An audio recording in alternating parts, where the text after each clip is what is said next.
For any one of us, I think that we have to have the courage to say things that people don't want to hear.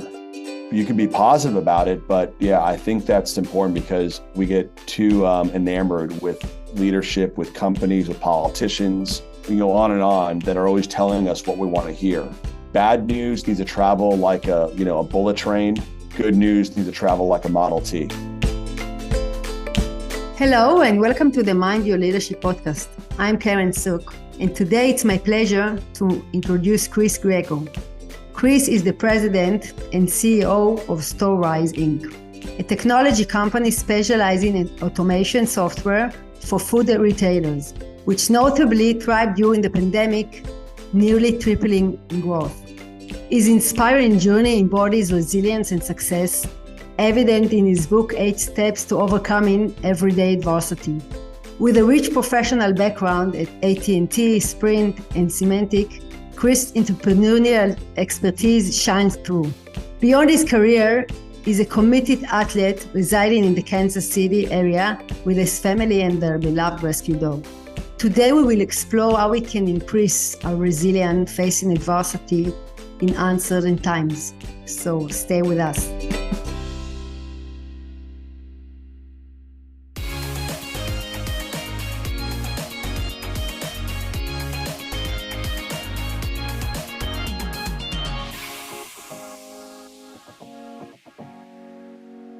Chris, so it's a pleasure. Thank you for joining to this conversation.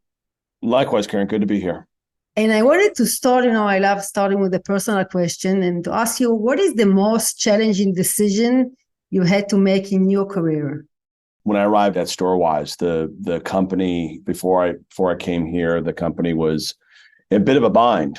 And we, usually leaders come in and the first thing they look at doing are layoffs but I felt that we had a good core group of teammates, and the toughest decision I had to do in my career was actually within 90 days after starting as the new CEO to come in and say, look, to the board that we got to cut our forecast in half, and we're likely we have to go ahead and recruit, which may drive some voluntary attrition. I didn't want to do involuntary. I want to do voluntary attrition. So think about it. You have all these investors that were told, hey, we will be generating X amount of revenue in 12 months. And I basically came in and said, we're going to have to cut that expectation in half.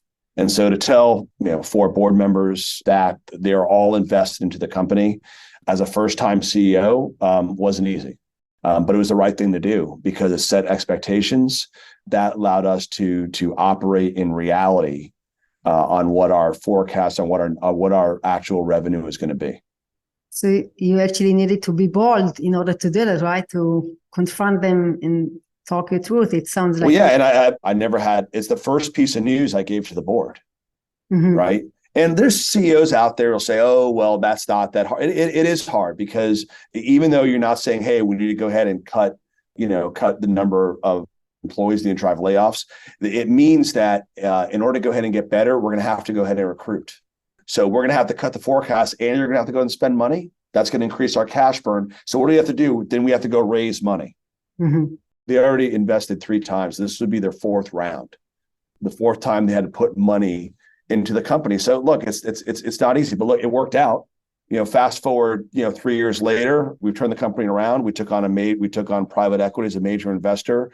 Our growth over the last 2 years has been over 180%. 70% of our teammates are relatively new to the company. So we've been able to recruit. You never know how things are going to go, but it was the right decision at the time.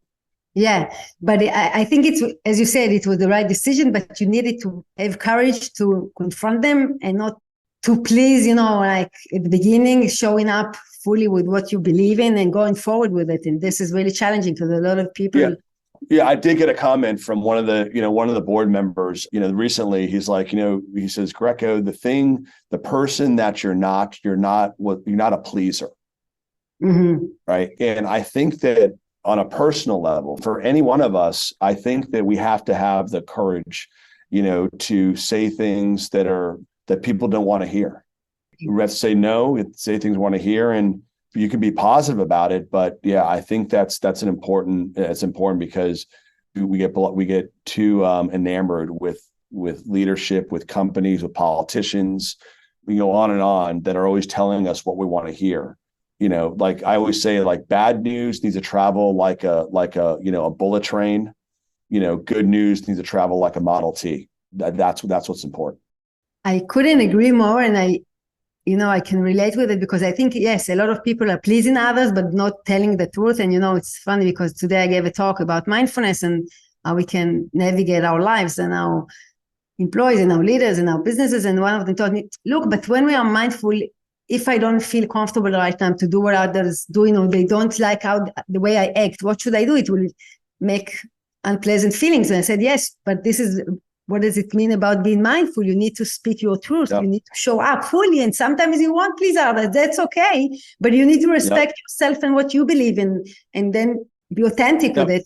A lot of people are struggling in this area of showing up fully and having the courage to say what they think. Well, I think there's false expectations, right? When you look at social media, I mean, I just was at a presentation, and the suicide rate for 18 to 26-year-old American men has nearly doubled. Maybe it was the last 3 years, or it could be longer. But the point is that the speaker showed a graph of social media use, and social media presents a false narrative, right? Mm-hmm. I mean, I have a personal story where I was watching a couple. They were celebrating, every week they had a new post. They were traveling here. They were doing this. One of them calls me just 2 weeks ago. If I told you the call was very surprising, because on social media, everything's going well. And he was literally depressed. He's literally depressed. So I think that the false narrative is very, very dangerous. And it goes back to our earlier, how we started this conversation, that you have to be comfortable being, telling it how it is. I think that's critical. Yes, because then you live in alignment with yourself and your well-being will increase. Otherwise, you having a big gap between the true self and what people are expecting from you, and you're getting disconnected from yourself, and then you can lose yourself and be depressed. And I think this is a crucial element in order to show up fully and to increase our well-being and also our productivity and much more beyond this. And it takes me to the other question that I wanted to ask you, into the resilient aspect, because, I understand from your story, and I'll be happy to hear, you had a challenging childhood, right? You lost a parent. And I wanted to ask you, how did you cope, in hindsight as a child with this adversity? How do you see some people that overcome adversity while others get beaten by it? So I think it's part of being connected to ourselves, but I'll be happy to hear your thoughts about it. Yeah, so it was my father. I was 15 years old, and I was home when he passed away. He had esophageal cancer.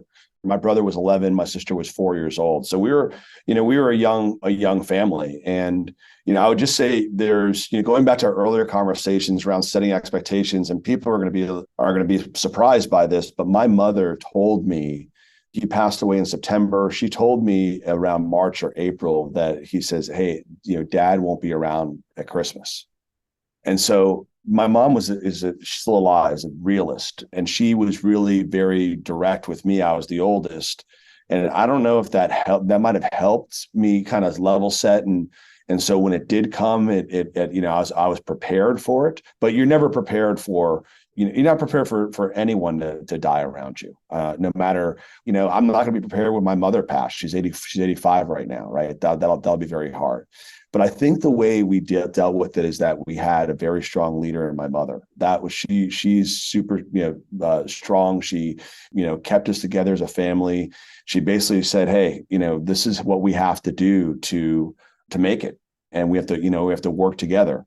And I think that she really instilled that resilience in me that prepared me for other stages in life, including, running this company. Early stage companies are very, very hard.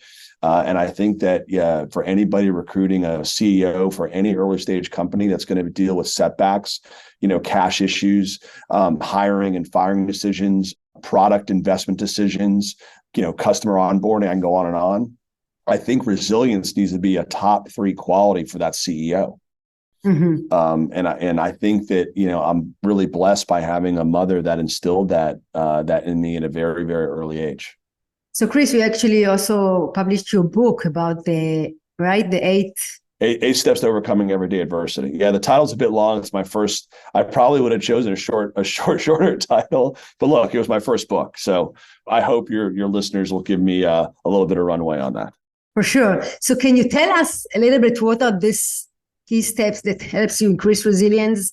What the best keys that works for you, and what do you offer other people to embrace in order to, we are also, as you know, we're in the Middle East and currently facing really incredibly difficult circumstances with many lives lost, loved ones taken, and the state of war. So people are really grappling with profound loss and suffering. So I think it's really relevant.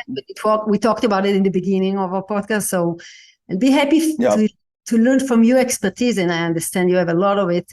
What guidance would you give leaders and employees for navigating their coping with this extraordinary challenging times, and what works for you, Well, iron sharpens iron, right? So accept, I won't go through all 8 steps, but the ones that I'm very mindful of is number 1, affirm you're not a victim. I say that with great empathy because the situation, Karen, is horrific. And I really don't have a lesson there for something that I have, zero familiarity with. So I would only, offer that I pray for everyone who's gone through that, everyone in Israel. And that's actually one of my steps, is that prayer is the gateway between panic and peace. And no matter what you're going through, I think that people overlook the power of prayer. And I know we've gotten less religious. We moved away from God as a society. It's not just in our country. It's nearly everywhere. But I know that how much it has really helped me. I would also offer up that help the person next to you. When one great way of overcoming your own adversity is helping the person right next to you. Well, when you help someone, that helps you with your own personal struggle, because it really shows that, rightfully so, you can add value. You have something very, very meaningful to offer to the world. Develop a self-sufficient mindset, the ability to take on more stuff on your own, but don't be afraid to ask for help. We all need it. So those are 4 of the 8 steps that I talk about in my book. What was that? The last one before the ask for help? I missed it. Develop a self-sufficient mindset. So it's about resilience, right? It's the idea of self-sufficiency. So when you approach something, when you get hit, is your response, is it an open hand or is it a fist? And for me, it's a fist. You want to fight. You want to fight through it. I read there's a good book called Hard Things About Hard Things, and it's written by Ben Horowitz. And it's in Ben Horowitz of Andreessen Horowitz. Andreessen Horowitz is one of the largest venture capitalists in the world. They're based in Silicon Valley, and he speaks to the concept of wartime versus peacetime CEO. And when you're in early stage, you are wartime all the time. Mm-hmm. You don't have the luxury of operating like a Google or an IBM or an Amazon. Those companies, that they can choose to, offboard businesses or close down. You can't. It is about survival. Mm-hmm. And I think that when you think about needing to be, when I go back to talking about resiliency, as being resilient as a CEO, that's a top quality, because there's things that surprise you all the time. And the concept of a wartime, having a wartime mentality, where you're paranoid, you have appreciation for how hard things can be. When things don't go your way, you're able to deal with them quickly, and then also you celebrate your victories and your wins, which if you're doing things right, you will have many. Can you give it as an example as a CEO, as a time that you really had challenge, and how your resilience helped you overcome this challenge? When we launched our core values, so you see love the independence back here. That's our number one core value. Storewise only builds software for independent food retailers. So these are your neighborhood supermarkets. I don't believe that consumers should only have, Amazon, Whole Foods, Walmart, Aldi, Trader Joe's as a choice. I think the neighborhood grocer, the backbones to communities, they're the ones sponsoring the kids baseball and soccer teams. They're important. So we build technology to help them survive and thrive. And so when we launched our core values, so we have three: love the independence. That's who we serve. Embrace the struggle. We know that their business is hard. Their margins are thin. And building an early stage software company is hard. So embrace struggle, and then win together. Like the concept of that, we're in this together, and that you can't win at the expense of somebody, at somebody else, whether it's a teammate, or customers. So when we launched those core values, I remember it was during an all hands with the entire company, and I was writing them on the whiteboard, and I was literally can look back and I can see the eyes of folks who were like, yeah, this is not for me. We had several people, we were a small company, I think we were 25 at the time, resigned. Really? What does it mean it's not for them, the values? It was a peacetime. Growth wasn't a focus before I came in. It was, let's build great technology and keep building. Mm-hmm. At some time you got to sell something. Mm-hmm. And you have to focus on driving value, and driving value for a product is based on somebody opening up their checkbook and paying for it. Mm-hmm. Period. Just because you think it's valuable is meaningless. The consumer, the market must say it's valuable based on monetizing that product that you're selling. So I think when they saw the core values, and then we had aspirational values like own it. Success is merit-based, sprint to the explosion. Those were our aspirations about what we need to become, mm-hmm. right? People would say, you know what, I'm working, 30, 40 hours a week. I leave right at 4:30, 5 o'clock. I don't think about this environment, after hours at all. That might not be for them. It's rare for an early stage company to operate like that. So people voluntarily opted out, but what it did, it attracted mm-hmm. new people, like my VP of Finance and Operations, like my Chief Revenue Officer, like my head of customer success. It recruited leaders mm-hmm. who said, wow, this stands for something. Look, we spend, at least 40, 50, 60 hours a week working, right, at our jobs. It better be meaningful. Mm-hmm. It better mean for something. And if it's not, at least for me, I wouldn't wake up and do it to leave my wife and 2 kids every morning and sometimes missing maybe a parent teacher. It doesn't happen often, but I do miss parent teacher conferences. There's travel. It better stand for something. And I think that before we introduce those core values, before we change the brand to Storewise, mm-hmm. I think people were kind of operating with a peacetime mindset, just going along, applying JEE, just enough effort. So I really love what you said, because it circles back to the beginning of our conversation, because at the end of the day, what you did, you actually was authentic with your values and you created alignment. And this, I think it's a good thing, because once you show up fully and authentic and said what's important for you and what's the value of the company, people who want align left. And, I think it reminds me of a conversation that I have sometimes, that it's okay that people are leaving. We don't need to be attached to everybody. Not everybody is a good fit for the company. The company changes. Exactly. People are changing. Exactly. Learn to let go, right? To be in alignment. Otherwise, we won't go forward. Yep, that's exactly right. And look, at the end of the day, it doesn't mean they can add value somewhere else. Just because they're not a fit at Storewise, they're probably a great fit somewhere else. It's just not here. I wish, and I'm not saying I was operated like this, but self-doubt is very expensive. Mm-hmm. Because it causes you to not take bets, you're adverse to risk, and it limits your potential. Mm-hmm. And I would think that some of the people I thought that left were very good, and I would have loved to have them like lean in. They would have had a lot of value, but I set that expectation that it's going to be hard for a while, right? Do we have to get to a certain point as a company? We're generating enough revenue to carry the business where, we have a good roadmap. We have a good pipeline of customers. We're able to go ahead and invest in the innovation that is needed in this industry. It wasn't at that time. And so, look, the people that came in that are, with us now, are really in it, and they're in it. They have a sense of purpose. They understand the mission.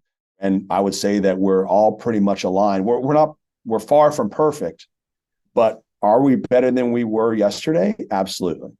So I think it's really, really a crucial thing. As I work with leaders and managers, sometimes we take it really personally when people are leaving us. It's like maybe my girlfriend left me when I was young, and we taking it really bad and emotionally. And I think it's part of the process, understanding that we need to let go and sometimes pause, be mindful to our new values because they are changing, because we continuously changing, and create an alignment. Then we can have the leap together. Otherwise, we're dragging people with us that are not in good alignment, don't bring value, and they are not pleased because, they are not in the right spot, right?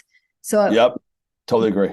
And another thing that you said that I really loved is, you say it's need to be meaningful. We need to understand our why, to be connected to the broader picture, and dare to talk it, and also create transparent communication, because you said, yes, it's going to be tough. It's not going to be only easy. Yep. Then the right people are staying, and some of them are leaving, and that's okay. But so what I'm taking from you as a CEO is really to be transparent, to communicate transparently and frankly what's happening, and not sugarcoat things that you want people not to see, because at the end of the day, they will fill the gap and they will leave in an unpleasant ways.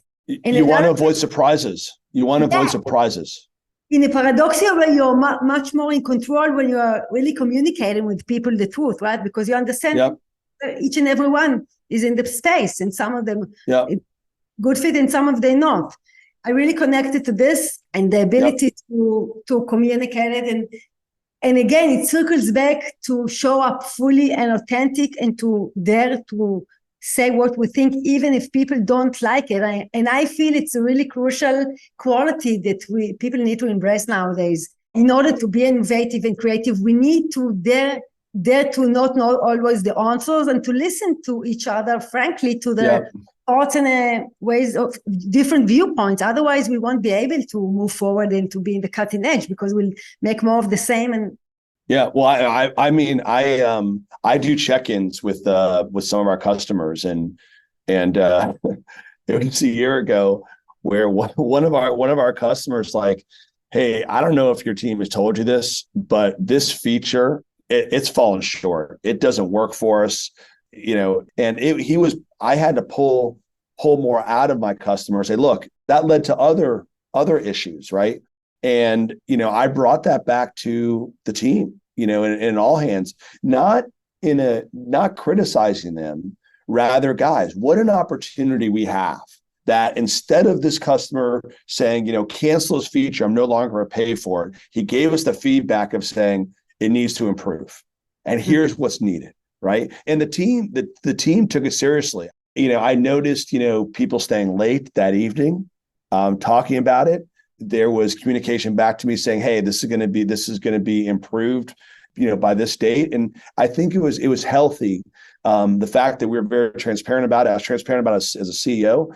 I think that just engenders trust, and it matters. And you can't come down on your, people for making mistakes, but you have to communicate it when the times they're doing things great, and other times where there needs to be improvement. And I always tell my team, I said, where can I improve? Look, I'm a first-time flawed CEO. Like the mistake I made last week, I'm going to make more of them. I'm going to get better. I'm going to learn from them. But you got to be able to, give me feedback on areas I need to improve as well. And I think that speaks to the, how we're progressing as a company. For sure, because first of all, you're humble. You say, okay, I'm a human being, not right, I'm a CEO, but I'm learning through the process, and I'm also making mistakes. Actually, you give legitimation for your employees to make mistakes, because if you wouldn't have embraced it, they would have there to make mistakes, right? So in innovation and creativity, it's part of the process. You can't be innovative and creative and go forward without mistakes. So I think this is a crucial element. And you know what comes back to me to the what you said about being a victim, I think it's also connected because, you know, when you come and give a feedback to your team or your employees, if they take it as a personal blame and starting to be offended from it, they won't be able to overcome it and to take it forward and to learn from it. And this is taking the other way that we want. But if we can embrace the feedback and understand that it's not personal, also sometimes, okay, it's personally, but I have something to learn and grow from it, then it increases my resilience. And then I can really be agile and make different things and learn and go forward. And I think this is, again, quality that we need to embrace nowadays. Everything you said is spot on, Karen. Everything you said. I want you to ask you, first of all, I'm curious. They told me to ask you, what is your favorite Bible passage? Do you remember it? There's several, but the one that is just I think is the best one for me is Romans 12:12. So it's rejoice in hope, endure in affliction, and persevere through prayer. Romans, it's I love that's one of my favorite books in the Bible. Proverbs is always good too. Iron sharpens iron. There's Jeremiah 16. God, you understand God has a plan for us. So what I hear from you, you really believe in embracing, also being appreciative to what's happening, to the good things, and also giving them place, right? Yeah, the blessings that we have. Yeah. You got to really, seek out and understand the ways you're blessed. And, my mother always told me like God wouldn't put, challenges and adversity in front of you if he didn't believe that you couldn't handle it. That was a very powerful, lesson for me because look, I've done woe is me. I'm a victim. You could easily sink back into that unproductive mindset. Is to say you're nothing comes from it. So you have this, problem in front of you. You're more capable than you think in solving for it. And actually find the strength within you, how you can go forward and what can you learn from it, right? Instead of being a victim. Yes. And I think I want to say something. I think it's really important that when we're in adversity and challenging time, and like now that we're going through, I encourage people to feel their feeling, the sadness, to cry, to let it out, to be connected to it, because at the end of the day, yes, emotion is emotion. And once we make it stuck in our body, at the end of the day, we decrease our resilience and will manage us. And part of the process, Dr. John Kabat-Zinn said, you can't control the wave, but you can learn to surf. And I think part of increasing our resilience is being able to learn to surf and learn to surf as human beings, to surf with our emotions, feelings, and unpleasant ones, but to let them be, and then they can transform and we create more space for another emotion. So it's like paradoxal viewpoint, right? Holding all together. Yep, 100% agree, Karen, with everything you just said. Chris, before we wrap up, you gave a lot of tips to our listeners and leaders. Is there anything that I didn't ask that you want to share, or think that you want to? I think you covered, everything. I would just say is that people are much more capable than what they think. They're much more capable of what they think, and to sacrifice, to give less than your full potential is giving away the gift. Amazing. Right. So I had to think through that. I had a lot of different quotes going through my head, but it's true. I mean, we all have so much potential, and it's the thing that always disappoints. So I shouldn't say disappoints me, but I want to see more of it happen. I want to see more people reach it because so few realize how far they can go. And I hope that, that all of us at Storewise feel that they're, exceeding their own expectations of themselves. Amazing. I believe that each and every one of us has a present to bring to the world. And when we're fulfilling our potential, we bring in this present, right? And this is added value to the community, to our business, to the world. And we need to be resilient in order to make it happen, because there's challenges along the way. It won't be always easy, right? But we need to be able to do it. Yep, 100% agree. Chris, if people want to find your book and find you, where can they find it? Actually, Google, if you search eight steps adversity, my book will come up probably at the top, maybe second to the top, but it'll come up. It's on Amazon.com. It's doing well. If they want to get in touch with me, they can go to my website, ChristopherGreco.org. That's ChristopherGreco.org. And I'll say this, for the first 3 listeners that actually reach out to me, I'll send them a free signed copy of my book to wherever they are in the world. Great. That's really generous of you. Thank you very much. Yeah. Chris, thank you very much for sharing your wisdom and experience with us. Yeah, thank you, Karen. Great. You're a great interviewer. I really appreciate the time. Thank you very much. Hope you enjoyed the conversation. You're invited to subscribe to our podcast in order to know when we upload a new episode, and follow us on social media. Thank you for listening. Until next time, take care and bye-bye.